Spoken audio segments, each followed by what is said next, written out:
Friends, स्वागत है आपका रेलवे की पाठशाला में। हमारे द्वारा ग्रुप डी की जो सीरीज चलाई जा रही थी प्रीवियस ईयर की क्वेश्चन की, उसी को आगे बढ़ा रहे हैं। और ये हमारे 18/9/2018 शिफ्ट सेकंड का पेपर है। ये पार्ट 5 है। इससे पहले हमने 4 पार्ट बना चुके हैं। ठीक है, वीडियो अच्छा लगे तो उसके लाइक करें, कमेंट करें और चैनल को सब्सक्राइब करना ना भूलें। आते हैं हम क्वेश्चन पे। क्वेश्चन बोल रहा है एक इनलेट पाइप है और एक आउटलेट पाइप है। देखो, क्वेश्चन आप खुद पढ़ना, मैं आपको डायरेक्ट समझाने का प्रयास करता हूँ ताकि वीडियो शॉर्ट बने हमारे लिए। तो कह रहा है कि एक इनलेट पाइप है और एक आउटलेट पाइप है। तो इनलेट तो क्या कर रहा है, उसे 15 आवर्स में फिल कर सकता है, और एक आउटलेट पाइप है जो मतलब क्या है, भरी हुई टंकी को खाली कर सकता है। तो इन दोनों को अगर बारी बारी से खोलें तो ये पाइप कितनी देर में टंकी को भर देंगे, ये क्वेश्चन में बोला हुआ है। तो इस प्रकार को क्वेश्चन को कैसे सोल्व करते हैं, आते हैं हम क्वेश्चन पे। देखो, सोल्व करने का तरीका देखो। दोनों की एफिशिएंसी निकाल दो। सबसे पहले तो एफिशिएंसी निकालते हैं। तो ये देखो, ये 15 आवर्स और ये है 21 आवर्स। इन दोनों का एलसीएम लेंगे, 105 आएगा। 105 ये 7 जा चला जाएगा, तो ये इसकी एफिशिएंसी 7 आ गई। और ये इसका चला जाएगा 5 टाइम्स। तो ये खाली करने वाला पाइप है ये। तो ये क्या कह रहा है, जो 7 वो फिल कर रहा है तो ये 5 निकाल रहे हैं, मतलब 2 घंटे। मतलब पहले इनलेट पाइप को खोला गया, उसने 7 भर दिया, फिर आउटलेट पाइप को खोला गया तो उसने 5 खाली कर दिया। तो भरा कितना, हमारे 2 घंटे में 2 ही भर पाया ना। 7 हमने भरा और 5 वापस निकाल दिया अगले घंटे में, तो 2 ही भर पाया। तो 2 घंटे में वो कितना भर रहा है, 2 भरना है। हमें बनना है टोटल 105 बनना है। तो मैं इंटू करूँगा इधर 49, इंटू 49 करूँगा तो इधर हो जाएगा ये 98। देखो, ये 98 हो जाएगा। फिर जो लास्ट पाइप होगा ये सम में चल रहा है। स्टार्टिंग की है हमने भरने वाले पाइप से, तो वापस लास्ट में भी ये भरने वाला 97 प्लस 7 भर दूंगा। फिर अगले आवर्स में तो हमें भरना नहीं है, इसलिए 49 ओवर इन 98 आवर्स प्लस में अगला ओवर जो अगला घंटा आएगा उसमें ये 7 भरने का काम करेगा, प्लस 7 कर दूंगा अगले ओवर। तो ये 98 ओवर प्लस 1 घंटा करूँगा तो ये हमारे पास 105 पूरी भर जाएगी और हमारे पास टोटल टाइम हो जाएगा 99 ओवर। नेक्स्ट क्वेश्चन पे आते हैं। हाँ, ये कह रहा है वेला एक किसान है, मतलब एक फार्मर है। तो वो क्या कर रही है, किसी में इन्वेस्ट कर रही है, मतलब फार्मा में इन्वेस्ट कर रही है, 90% इन्वेस्ट कर रही है। तो वो 90% डिनोट कर रहा है 90,000 को। तो वो बता रहा हो टोटल कितना इन्वेस्ट कर रही है। तो इस प्रकार क्वेश्चन को हमें ज़्यादा वक्त नहीं देना होता है, टाइम सेविंग क्वेश्चन होते हैं ये। तो 90% 90,000 को रिप्रेजेंट कर रही है, 90,000 को रिप्रेजेंट कर रही है। तो 100% कितने को रिप्रेजेंट करेगा, सीधी सी बात है, 1 लाख को करेगा। इसको सोल्व करने की जरूरत ही नहीं है। Next question. हाँ, नेक्स्ट क्वेश्चन कह रहा था कीर्ति और मालती मिलकर 12 दिन में भर सकती है। और मालती, ये कह रहा है 2 जनी मिल रही, कीर्ति और मालती है, वो 12 दिन में किसी चीज़ काम को पूरा कर सकती है। तो मालती अकेली 30 दिन में कर रही है, तो कीर्ति अकेली उस काम को कितने दिनों में कर पाएगी। तो इस प्रकार के क्वेश्चन को देखो, कैसे कुछ नहीं करना, एफिशिएंसी निकाल दो। कीर्ति प्लस मालती दोनों है, इनकी एफिशिएंसी कितनी होगी, 12 होगी, मतलब 12 दिन में कर सकती है काम। और अकेली मालती जो है वो 30 दिन में कर सकती है। तो इन दोनों की एफिशिएंसी निकालो। इसका एलसीएम लिया 60 आया, ये 5 जा 12 5 जा 60, मतलब इन दोनों की एफिशिएंसी तो 5 आ गई हमारे पास। और ये कह रहा मालती अकेली 30 दूनी, मालती की एफिशिएंसी 2 आ गई। अब मैं इससे कीर्ति की एफिशिएंसी निकाल सकता हूँ। कैसे, देखो, दोनों मिलके 5 हो रही है, मालती 2 है, मालती की एफिशिएंसी 2 है, तो बची कितनी, 3 बची ना। 3 जो बची वो किसकी होगी, कीर्ति की एफिशिएंसी। तो ये कितने दिन में करे, 3 का इसमें डिवाइड कर दो, 3 का डिवाइड कर दो, सिस्टम 20। तो मतलब कीर्ति उस काम को कितने दिन में कर पाएगी, 20 दिन में। Next question.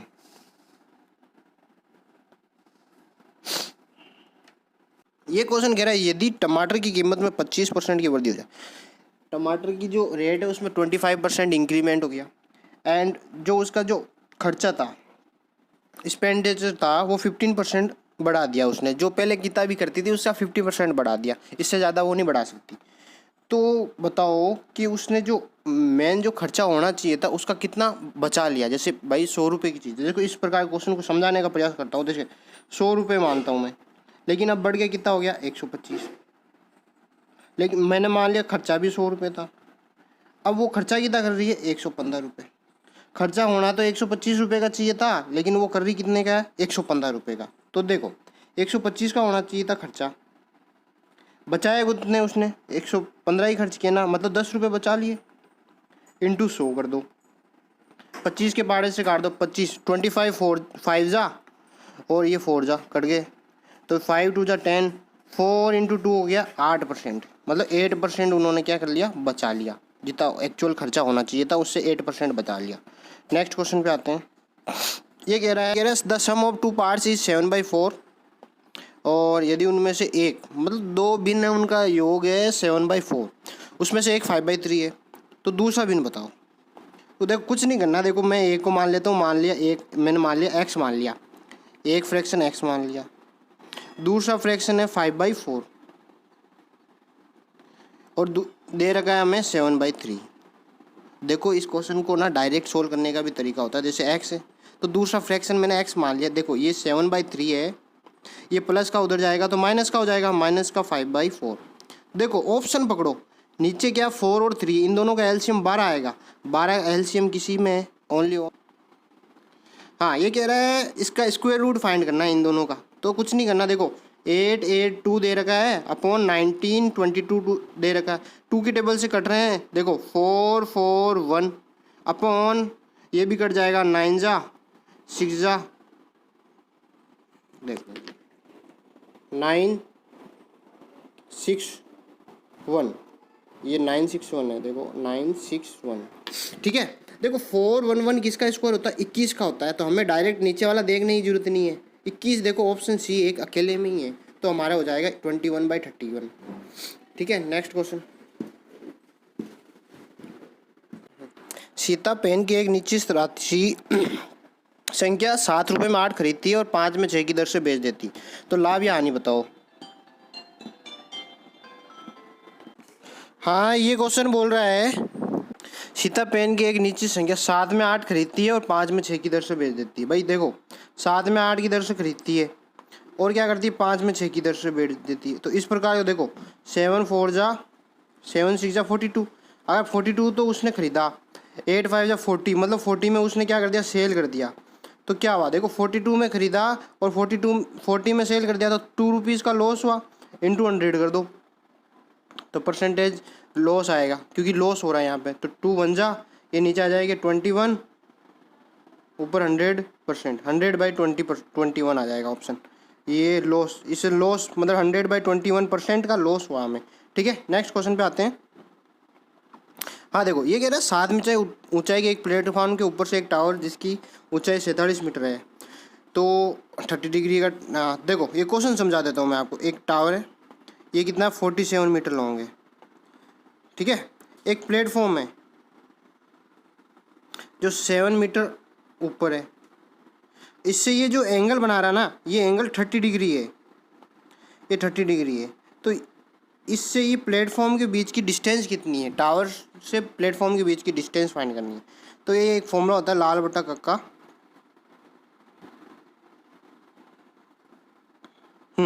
तो क्या होता है, हम पुल लगाते हैं जैसे टेन थीटा होता है हमारे पास परपेंडिकुलर अपॉन बेस, मतलब लंब बटा आधार, परपेंडिकुलर 10 30 की वैल्यू होती है 1/√3 इजिकल्स टू परपेंडिकुलर।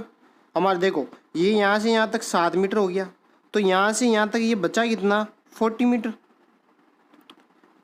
40 ले लेंगे परपेंडिकुलर को, और बेस हमें फाइंड करना, तो बेस इजिकल्स टू ये इससे मल्टीप्लाई होगा, तो 40√3 हो जाएगा इसका आंसर। बेस हमारे पास, बेस मतलब टावर और प्लेटफॉर्म के बीच की जो डिस्टेंस है वो हमारे पास बेस हो जाएगी। एक बार और समझ लो इसको, देखो 1/√3 परपेंडिकुलर हो गया 40, 40 क्यों हुआ, टोटल 47 था, प्लेटफॉर्म 7 मीटर ऊपर ऊंचा था, तो मैंने 47 में से 40 माइनस कर दिया, 47 में से 7 माइनस कर दिया, तो 40 ही बचा, तो 40 अपॉन बेस ये रहेगा, बेस इजिकल्स टू हो जाएगा, ये इससे मल्टीप्लाई हो जाएगा 40 × √3, 40√3 आंसर। नेक्स्ट क्वेश्चन पे आते हैं। ये कह रहा है 6 सेमी 8 सेमी और 10 सेमी, 6 8 और 10 सेंटीमीटर का एक क्या है, राइट एंगल ट्राइंगल है, ठीक है। तो उसका परिवर्त मतलब सर्कमस्क्राइब, देखो समझाता हूँ मैं इस क्वेश्चन को। ये देखो, इसको ऐसे करते हैं अपन। ये एक रेक्टेंगल है, ठीक है। ये 6 हो गई, ये 8 हो गई, और ये सर्कमस्क्राइब मतलब बाह्यवृत्त है, ठीक है। तो इसका एरिया फाइंड करना है। देखो इसकी ये कितनी हो जाएगी, 10 हो जाएगी। तो इसकी रेडियस क्या होती है, जो हाइपोटेनियस होता है ना, उसी का हाफ होता है रेडियस। तो रेडियस हो जाएगी हमारे पास 10/2 मतलब 5। तो एरिया क्या होता है, पाई आर स्क्वायर होता है। पाई एजिटिव पढ़ा रहने दो। 5 का स्क्वायर करेंगे तो कितना आ जाएगा, 25। तो 25 पाई आ जाएगा आंसर हमारे पास, ये आंसर। Next question. हाँ, a wicket taken by a bowler is 12 matches are following this. तो हमें क्या मोड फाइंड करना। मोड में कुछ नहीं करना होता है, जो चीज़ ज़्यादा बार आती है वही उसका मोड होता है। जैसे इस क्वेश्चन में देखो तीन सबसे ज़्यादा बार आया हुआ है, तो इसका 3 आंसर हो जाएगा। बस हमें देख के बताना, इसमें टाइम वेस्ट नहीं करना, कोई कैलकुलेशन भी नहीं है इसमें। Next question. हाँ, ये क्वेश्चन बोल रहा है 161.5 मीटर लॉन्ग एंड 758.5 मीटर पुल को 46 सेकंड में पार कर जाती थी रेलगाड़ी। मतलब क्या है, एक ट्रेन है 161.5 मीटर तो लंबी है, और एक पुल को पार कर रही है 758.5 मीटर लंबे पुल को पार कर रही है, तो 46 सेकंड में पार कर लेती है। तो रेलगाड़ी की स्पीड बता दो। अब देखो इस प्रकार क्वेश्चन में जो डिस्टेंस होती है ना, जैसे ये पुल है तो ट्रेन यहाँ से इंटर कर रही है, और देखो ये पुल की डिस्टेंस हो गई 758.5। फिर ये ट्रेन यहाँ से इतना बाहर निकलते ही तो ये पूरी होगी नहीं, जब तक ये पूरी लास्ट टर्म नहीं आ जाएगी इसकी, तब तक इसको अपन बाहर निकलना नहीं कहेंगे, मतलब इसको क्रॉस करना नहीं कहेंगे। तो इस प्रकार के जो डिस्टेंस ली जाती है, पुल की भी लेंगे और ट्रेन की भी लेंगे, इन दोनों को ऐड करेंगे। तो दोनों को ऐड करेंगे तो कितना हो जाएगा, 1। देखो हाँ, इसको ऐड करेंगे तो 161.5 और 750 तो 920 मीटर आ जाएगा।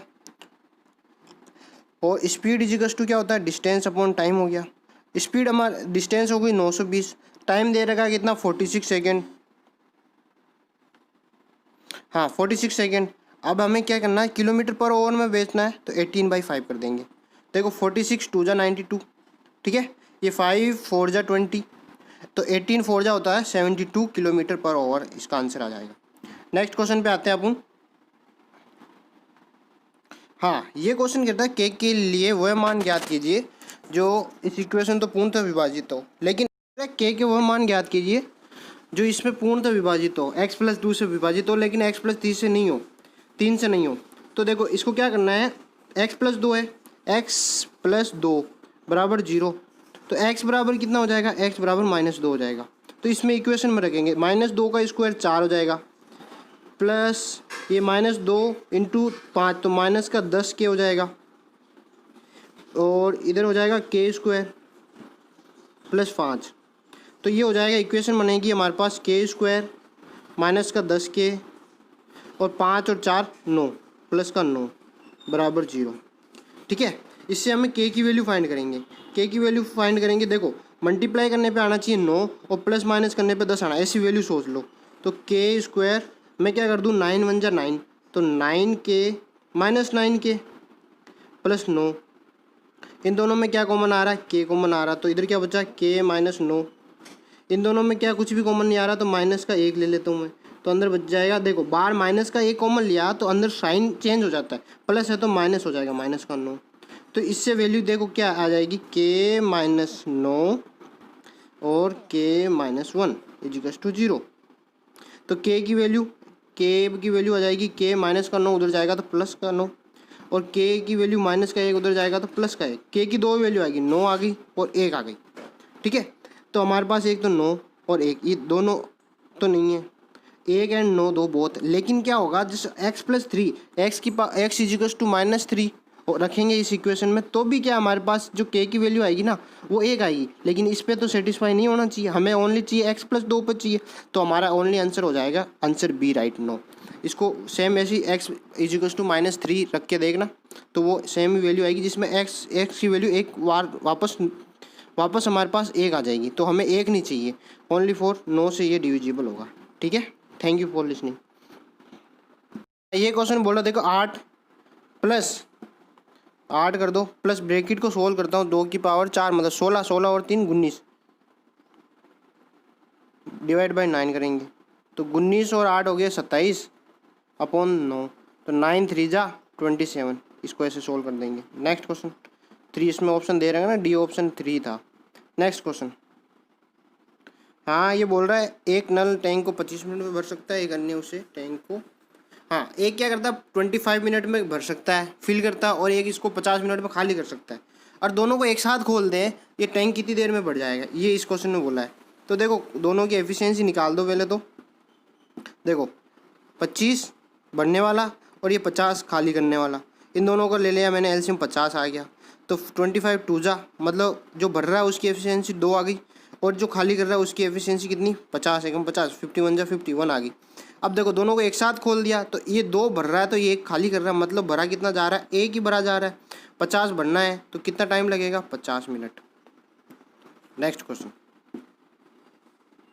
हाँ क्या कह रहा है, एक केजी जो मिक्सचर है कॉपर का है, कॉपर है, जिंक है एंड रिमेनिंग गिल्ट है, तो 3 टाइप्स के हैं। तो देखो पूछ रहा है remaining guilt, what is the amount of copper का अमाउंट पूछा है इसमें। देखो कॉपर कितना 32%, 1000 को मैं कितने क्या मान लूँ 200, एक मिनट, हाँ तो 1000 ग्राम मान लूँ 1 किलो को। हमें कितना निकालना है 32%, 32%, डबल जीरो से डबल गया तो ये 320 ग्राम आ जाएगा कॉपर की, डायरेक्ट कर सकते हैं। और जस्ता पूछता मैं, जिंक पूछता तो 40 मतलब 400 आ जाता, और बाकी बचेगा जो गिल्ट आ जाएगा। नेक्स्ट क्वेश्चन, ये कह रहा है 4 अंकों वाली सबसे बड़ी संख्या ज्ञात कीजिए 49 से पूर्णतः विभाजित हो, तो ये इसका आंसर हो जाएगा 996। कुछ नहीं करना, देखो 4 से सबसे बड़ी चीज़ 9999, इसमें 49 का डिवाइड कर दो, तो जो रिमेनिंग बचेगा, रिमेनिंग इसमें जो डिवाइड करेंगे तो क्या बचेगा 4 बचेगा। इस टोटल में से जो रिमेनिंग बचा 9999 -4 कर देंगे तो ये क्या होगा, टोटली उससे डिविजिबल होगा, तो 9996 हो जाएगा। डिवाइड आप खुद कर लेना। नेक्स्ट क्वेश्चन, हाँ देखो ये क्वेश्चन कह रहा है इसका स्क्वायर रूट फाइंड करना है। स्क्वायर रूट करेंगे तो क्या होगा, देखो इस प्रकार क्या तो पूरा सोल्व करो, या बेसिक से बताता हूँ। देखो आपको, देखो इसमें कितना पेयर बन रहे, 1 पेयर 2 पेयर 3 पेयर 4 पेयर, मतलब पॉइंट के बाद में 4 डिजिट है, पॉइंट के बाद में इसमें कितनी 3 डिजिट है, पॉइंट के बाद में इसमें कितनी डिजिट है 6 डिजिट है, ये नहीं चाहिए। पॉइंट के बाद में इसमें कितनी 5 डिजिट है, और इसमें पॉइंट के बाद में कितनी डिजिट है 4 डिजिट है। ये तो हमें देखो क्वेश्चन जल्दी सोल्व करने का तरीका, बाकी बेसिक से किया जाए। देखो लास्ट में यूनिट डिजिट कितनी आ रही है 9 आ रही है, तो ये 3 का स्क्वायर हुआ होगा या स्क्वायर होगा 7 का, लेकिन 7 तो हमारे पास कोई ऑप्शन नहीं है, तो 7 हट गया, मतलब क्या हो गया लास्ट में यूनिट डिजिट 3 रही होगी किसी की, ठीक है। फिर बाद में देखो इसको देखते हैं 691, 691 24 का स्क्वायर होता है, 24 का स्क्वायर 576, और 25 का होता है 625, और 625 मतलब 25 से तो बड़ा ही होगा, 691 25 से तो बड़ा ही होगा, तो जस्ट 26 आ गया और ये पॉइंट पड़ा, तो ये ऐसे भी सोल्व कर सकते हैं। नेक्स्ट क्वेश्चन, हाँ एक निश्चित धनराशि पर 12% की ब्याज दर से 5/2 वर्ष में प्राप्त होने वाली साधारण ब्याज उसी धनराशि पर 10% ब्याज से 7.5 में होने वाली ब्याज 50 रुपये है, तो प्रिंसिपल फाइंड करना है। प्रकार के क्वेश्चन को देखो ऐसे सोल्व करो, देखो ये 50 रुपये ज़्यादा, इन दोनों का डिफरेंस निकालो। प्रिंसिपल मैंने पी मान लिया, इनटू ये कितना दे रखा है टाइम दे रखा है 10%, इंटू टाइम 7/2 इंटू 100, माइनस करूँगा P इंटू 12 इंटू 5/2 200 कर दूंगा। इन दोनों का डिफरेंस जो दे रखा है 50 दे रखा है, दोनों जो सिंपल इंटरेस्ट मिला ये सिंपल इंटरेस्ट का फॉर्मूला है, सिंपल इंटरेस्ट का फॉर्मूला है, दोनों का सिंपल इंटरेस्ट का डिफरेंस है 50 है, कर दिया। तो ये कितना होगा 70p/200 minus 60p 60p/200 equals to 50। ये कितना हो जाएगा 10p, 70p में से 60p इजिकल्स टू 50 इंटू 200, ये 0 से 0 चला जाएगा, तो 200 इंटू 5 हो जाएगा 1000। ये हमारे पास p की वैल्यू, p क्या था प्रिंसिपल था, तो प्रिंसिपल हमारे पास आ गया 1000 रुपये, यही फाइंड करना था। नेक्स्ट क्वेश्चन पे आते हैं। अपना सामान्य गति से 4/5 से चलकर रोहन कार्यालय 6 मिनट देरी से पहुंचता है, तो वो आमतौर पर कार्यालय जाने में कितना समय लगता है। मतलब हमेशा जैसे जो इसकी स्पीड है उससे 4/5 चलता है, तो वो क्या 6 मिनट देरी से पहुंचता है। अगर वो एक्चुअल स्पीड से चले जो उसकी एक्चुअल थी तो कितनी जल्दी पहुंच जाएगा, तो ये बताना। देखो 4:5 ये टाइम का स्पीड का दे रखा है, तो टाइम क्या होता है, स्पीड का उल्टा होता है 5:4। इन दोनों का डिफरेंस कितना है, 1 है। 1 इधर रिप्रेजेंट कितने को कर रहा है, 6 को। ठीक है, तो एक्चुअल में जैसे पूछा जाए तो 6 × 4 ये 20 मिनट ले लेगा और ये ऐसे 30 मिनट ले लेगा। अगर एक्चुअल स्पीड से जाएगा तो वो कितना लेगा, 24 मिनट ले लेगा। अगर एक्चुअल स्पीड से 4/5 में जाता तो 30 मिनट, मतलब 6 मिनट ज़्यादा ले रहा है। ठीक है, नेक्स्ट क्वेश्चन पे आते हैं। ये क्या है, दिए गए कुल पाई चार्ट में भारत में मोबाइल विनिर्माण कंपनी 12,40,000 है, तो न्यूनतम मोबाइल फ़ोन बनाती है। मतलब इसमें परसेंटेज के हिसाब से बताना। न्यूनतम देखो 30%, 28%, 12 और 25 और 5%। तो सबसे कम कौन सी बना रही है, DEF है जो 5% बना रही है। सारे क्वेश्चन सोल्व करने वाले नहीं होते, कुछ तो देखते ही सोल्व करने होते। अब जैसे ये क्वेश्चन है, इसमें कुछ डाटा दे रखा है, फिर पूछा है कि मिनिमम किस में है। तो देखो मिनिमम, देखो सेक्टर ये जो 7 दिख रहा है वो सबसे लोएस्ट पोजीशन पे है, तो इसको डायरेक्ट देख के आंसर करना है मिनिमम कितना है, मैं लोएस्ट पॉइंट 7। नेक्स्ट क्वेश्चन पे आते हैं। हाँ, ये कह रहा है एक जूट बैग को 48 में बेचने पे उसमें को 20% का लॉस होता है, उसे हमें 20% प्रॉफिट पे लाना है, तो उसको कितना, तो हमें कॉस्ट प्राइस पहले फाइंड कर लो। कॉस्ट प्राइस फाइंड कर लेंगे। देखो क्या हो रहा है जी, जो 48 है ना वो किसको रिप्रेजेंट कर रहा है, 80% को, मतलब 20% लॉस हो रहा है। इंटू 100 कर दूंगा मैं, 0 से 0 8 6, मतलब 60 रुपये की वो चीज़ थी। कॉस्ट प्राइस 60 रुपये हो गया, 8 6 48 6, 60 रुपये की कोई चीज़ थी, उसको 48 में बेच दिया, तो हमें लॉस ही होगा कितना, 20% का। अब हमें क्या करना है, 20% प्रॉफिट लाना है, तो क्या करेंगे, 60 का 60 थी, 20% प्रॉफिट मतलब 120/100 कर दूं, 00 से 00, तो ये कितने रुपए में बेचेगा, तो इससे प्रॉफिट होगा 72 रुपीज़ में बेचेगा, तो इससे प्रॉफिट होगा। नेक्स्ट क्वेश्चन, ये हमारा लास्ट क्वेश्चन था। वीडियो अगर पसंद आया तो इसे लाइक करना और इसमें कमेंट करके ये बताना कि हमें इसमें और इम्प्रूवमेंट क्या करना चाहिए। ठीक है, और हम धीरे धीरे पहले से बहुत इम्प्रूवमेंट कर रहे हैं। इसके साथ ये वीडियो होता है समाप्त। Thank you for listening.